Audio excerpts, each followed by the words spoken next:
everyone, and welcome to this week's episode of DEI After 5. So, we are going to continue our conversations around how do you take care of yourself, especially in times of uncertainty. This week, we have a special guest with me, KutiMac. We'll get into it when we start talking, but it's a small world and how people cross paths. And so, this was someone who I met a few months ago, and I was like, you know what? We just have to have you on the show. So, Kuti, I want to welcome you to the show. Welcome. Oh, man. Thanks for having me here, Sacha. Wonderful. So, for folks who may not know who you are, can you give us a little bit about who you are and what you do? Who am I and what do I do? Wow. Okay, so who I am, I'm KutiMac. I am a wellness coach. I'm former record exec, still deal with the music industry to some regard, but I've taken all of those experiences and brought them together to become a speaker. And so I'm a keynote speaker, and I speak mainly on either wellness in the workplace especially, and I also do talk about the music industry from time to time, especially on the university level. Wonderful. So when I started talking, I said we kind of met, cross paths in this very interesting way. And then at a speaking engagement, actually. Yeah, right. And so it was funny because come to start talking, we realized like we know a lot of the same people, like my cousins, and it was just small world.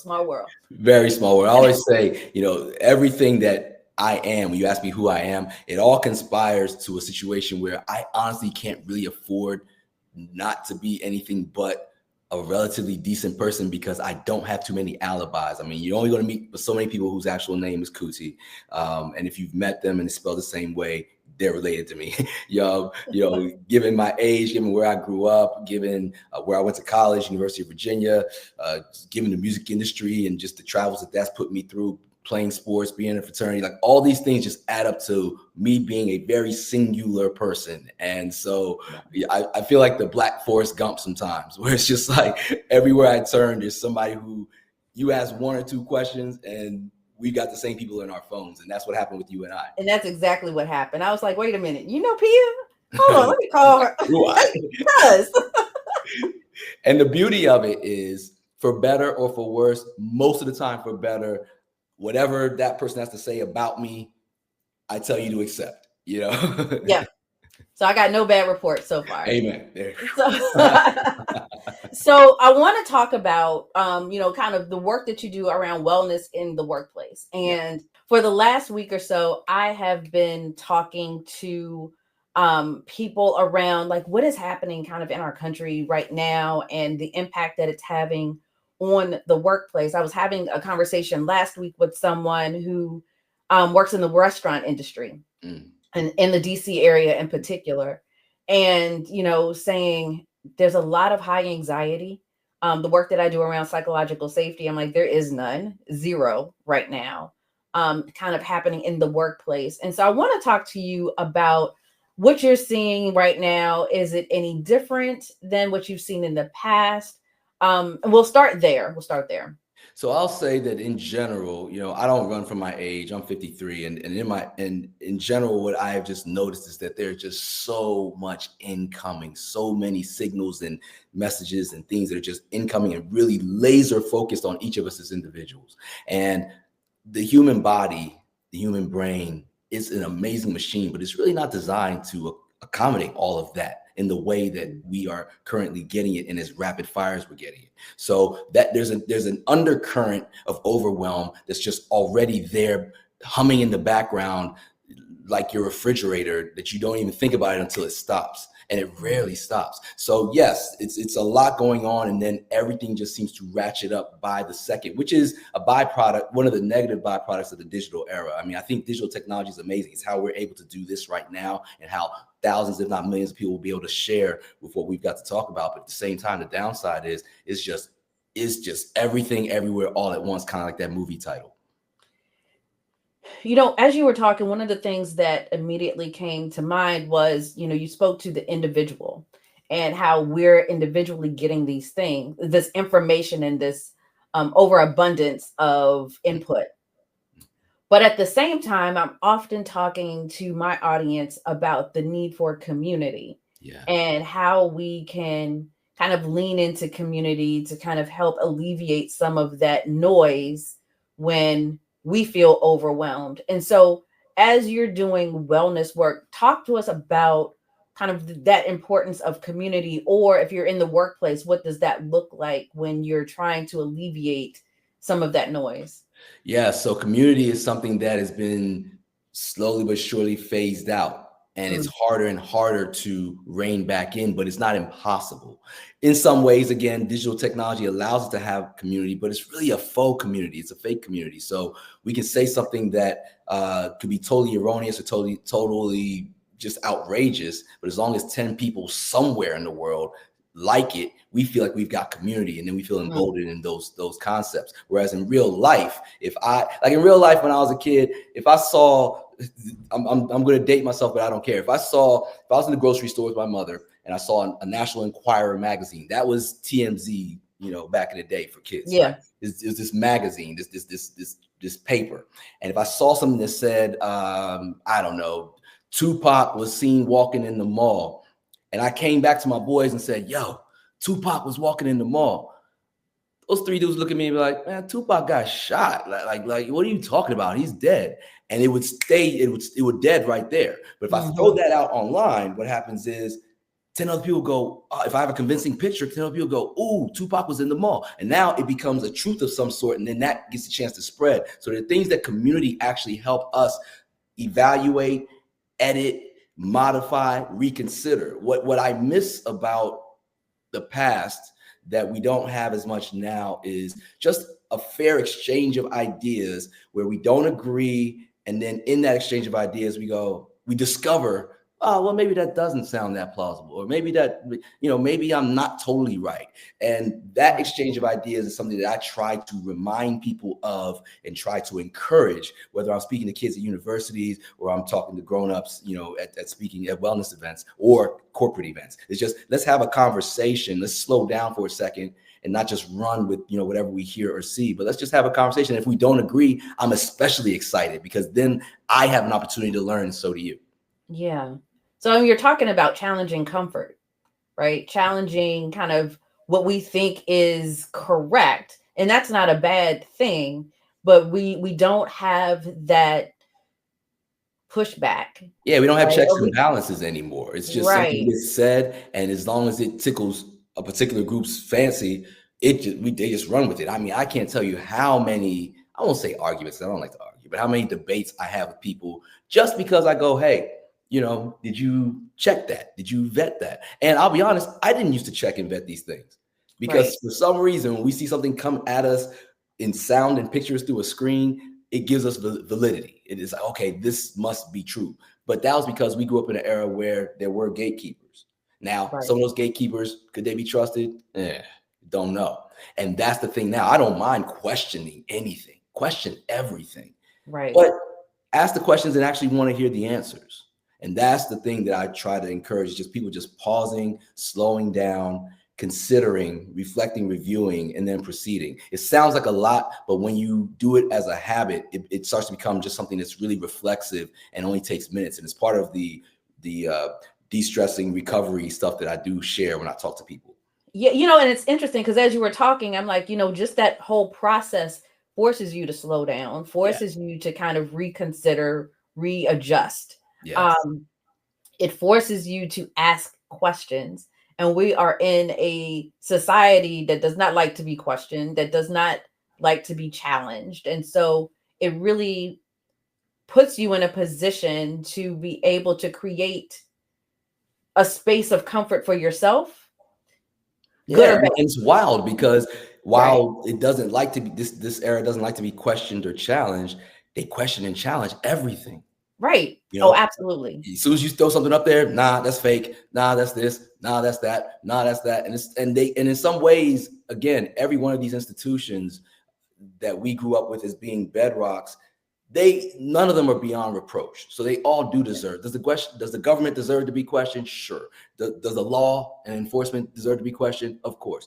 Should education be questioned? Most definitely. Absolutely. Healthcare, science, all these things, that's what they are. That's what science was asking questions and then just modifying the answers as you go. But now everybody wants everything just immediately, wholly formed when they get it. And when it doesn't smell right to them, they just dismiss it or disregard it. And because everything is algorithmically targeted towards us as individuals, and we don't even realize it, and like, it took a second for me to really get the fact that when I looked at my smartphone, and all those apps that are on my smartphone, every one of them, the way they make money is by me engaging with that specific app. Mm-hmm. So while these apps are great for productivity, great for searching information, great for getting directions, the more I use them, the more they can say, hey, look how many people use this. We know their demographics, market to them through us. Every single app on your phone is designed to get you. So if I open up, a web search app just to find something, before I even ask it what I want, it already knows I like Prince. It already knows, I was in the music game. It already knows all these things. It's just like, hey, did you know that Prince 15 years ago did this? And next, I'm just in this rabbit hole. Before I even ask the question, before I even remember, sometimes I even forget the question that I came there to ask it in the first place.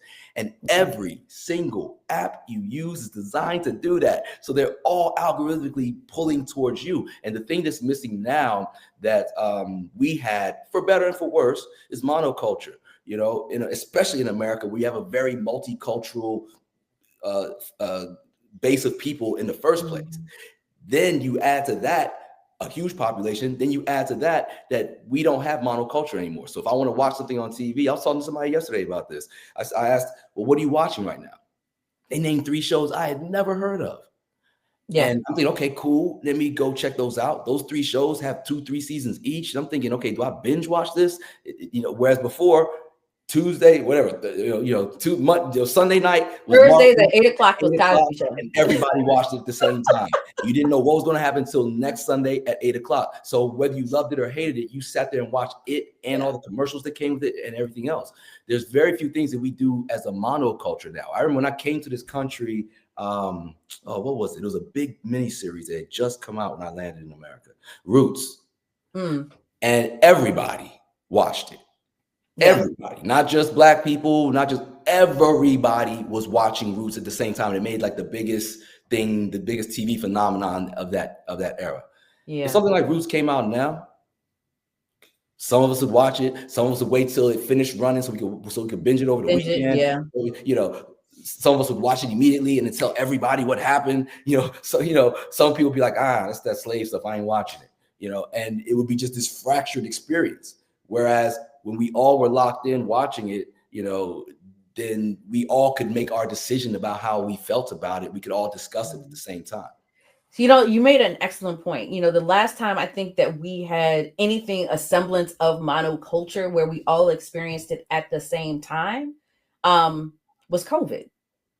And then that's what happened. So with that, everybody's sitting still. And the wild part is the big seismic event during COVID, or at least 2 of them that I can think of. Because I was working, I wasn't even a part of it. I just kind of heard the furor in my house. So George Floyd, When George Floyd happened, most of America was sitting still to see it. And because of that, you saw this whole seismic shift in the culture because nobody had time to sit there and parse it out, politicize it initially. They saw what they saw. And once they saw it, they made a decision on that. The other one that I remember kind of was sort of January 6th, because I remember I was training a client and I used to get upset with her because she always had a TV on like in the background. And so sometimes she'd get distracted because we were training virtually. And she was like, do you see what's happening right now? And I'm like, no, we supposed to be doing these push-ups. And she's just like, yo, they're taking over the Capitol. I'm like, girl, come on, man. Like, I'm thinking that, again, it's some propaganda. She's like, nah, dude, this is real. So in those situations, we have those seismic events. And to that point, and to the point of technology, if you notice in America, when big civil rights changes happen, it's usually tied to some new technology that actually disperses everything before everybody gets a chance to actually translate it. So if you think about back when it was like with the Pettus Bridge and when King and them were coming over and news crews came there to see what King was doing, not anticipating that law enforcement is going to come through with 2x4s and start smacking everybody in the head, including nuns and priests and rabbis. And then worldwide, this was covered. So people were like, well, man, this is how you get down America. And America's embarrassed. So they're like, hey, we need to do something. Yep. And that's the way it works. Rodney King, somebody just happened to have a camcorder. That video, that visual went, spread through TV and network news. And all of a sudden it was like, man, this is what's going on. So some things are always going on, but it's not till technology actually spreads it worldwide and everybody just sees it initially and they go, oh man, this is ugly. We got to change this. So just something to think about historically. It repeats itself. It's interesting because, I was out of the country when January 6th happened. So even from that perspective of being outside of the country and watching the news, and I think my flight was scheduled for January 7th. Oh, January, like the next day. And I living in the DC area. My family was like, you're not going anywhere. Like, it's a madhouse. And I'm just like, but it's perspective, because what was being shown on television, knowing the area the way that I know it, I'm like, this is contained to I didn't got to drive past that area, right, to get home. But perception being reality, that's not what was being shown outside of the country. Right. And so it was this very interesting dynamic of how other countries perceive the United States at that time. To your point, right? The world is seeing what is happening.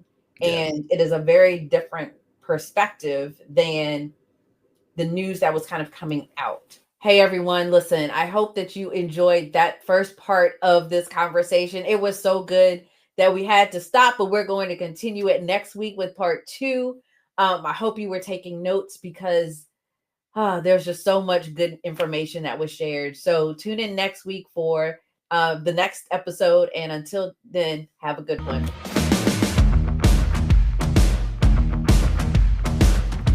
DEI After 5 is produced by the Leon Thomas Group. For more information, go to theleonthomasgroup.com.